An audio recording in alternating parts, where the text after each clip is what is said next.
Bonjour à toutes et à tous. Aujourd'hui, nous nous retrouvons pour une vidéo de Questionner le monde dans laquelle nous allons nous intéresser plus particulièrement à l'alimentation et son évolution au fil du temps. Aujourd'hui, on peut trouver de tout dans les supermarchés, même des fruits et des légumes qui ne poussent pas en France. Mais avant d'en arriver là, nos assiettes ont connu quelques évolutions. Mais alors, lesquelles ? Pendant la préhistoire, il y a plus de 500 000 années, les hommes et les femmes mangeaient ce qu'ils trouvaient. Des feuilles, des racines, des petits fruits comme des baies, des graines et de la viande. Si les hommes préhistoriques pouvaient parfois chasser le mammouth pour sa viande et sa fourrure, la viande qu'ils consommaient en grande majorité était issue de poissons, de petits rongeurs ou encore de lézards. Les hommes chassaient à l'aide d'outils et armes faites en bois, en os ou en silex, comme des haches, des lances ou des harpons. Depuis la découverte du feu et de sa maîtrise, ils pouvaient également faire cuire leur viande, ce qui devait être plus agréable que de la manger crue. Les hommes et femmes préhistoriques étaient donc à la fois des chasseurs, des cueilleurs et des pêcheurs. Une dizaine de milliers d'années plus tard, la Terre se réchauffe peu à peu. C'est la fin de la période glaciaire, qui laisse place à des terres très fertiles.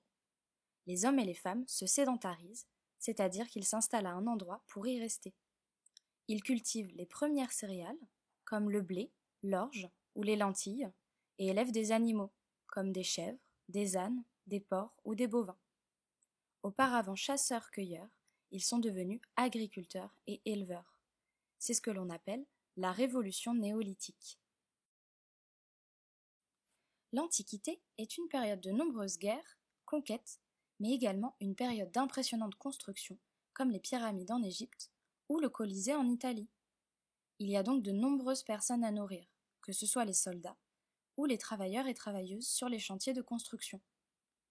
Pendant l'Antiquité, on fait pousser des céréales, des légumineuses, comme des pois ou des lentilles, qui se cultivent très facilement, se conservent très bien et sont très nourrissantes. Les hommes et les femmes de l'Antiquité se nourrissent donc de bouillie, qu'on appelait pulmentum chez les Romains, de galettes, de pain pour pouvoir tenir toute la journée. Ils pouvaient également trouver dans leurs assiettes des légumes, des fruits, du poisson, du fromage de chèvre, même si les personnes les plus pauvres n'en voyaient pas souvent la couleur. En ce qui concerne les boissons, les Égyptiens étaient des grands friands de bière. Les Romains, quant à eux, étaient connus pour leur vin. Pendant la période du Moyen Âge, les pauvres et les riches ne mangent pas la même chose.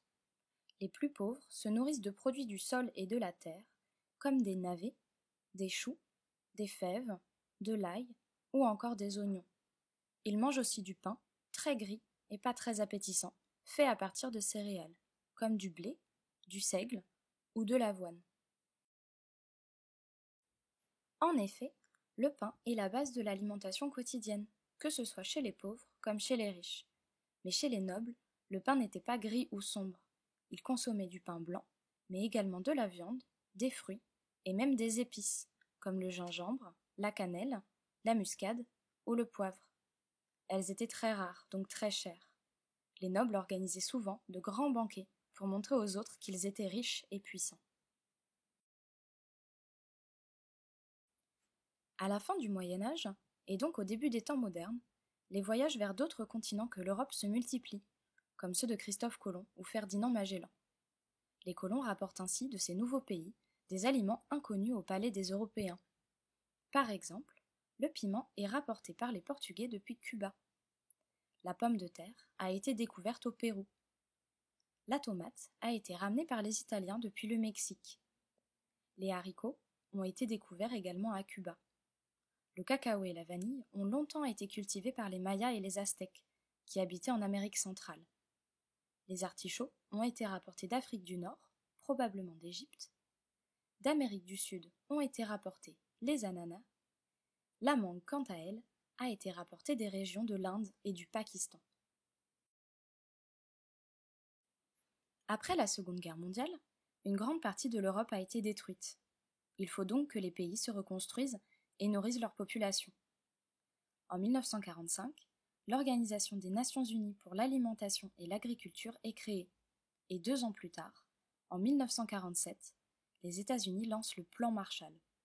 C'est un programme ayant pour but d'aider financièrement l'Europe pour qu'elle se reconstruise. Les pays d'Europe connaissent ainsi une industrialisation et une motorisation de leur agriculture.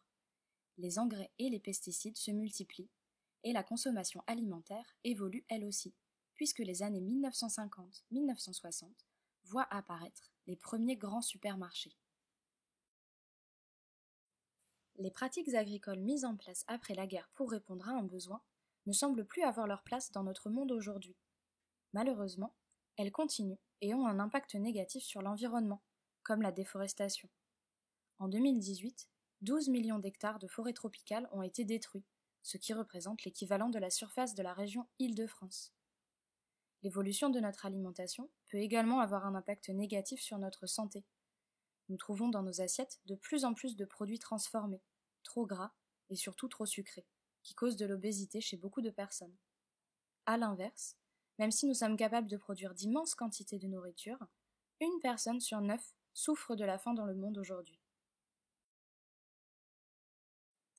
Il faut donc continuer de chercher, de réfléchir et de se battre pour que nos pratiques agricoles s'améliorent et soient plus respectueuses de l'environnement, mais également pour que les ressources alimentaires soient mieux réparties entre tous les habitants de la planète. L'objectif serait que tout le monde mange assez, sans mettre en danger sa santé et sans abîmer la planète. Et voilà, cette vidéo est terminée. J'espère qu'elle t'aura plu et qu'elle t'aura permis d'apprendre de nouvelles choses. On se retrouve dans une prochaine vidéo. À très bientôt!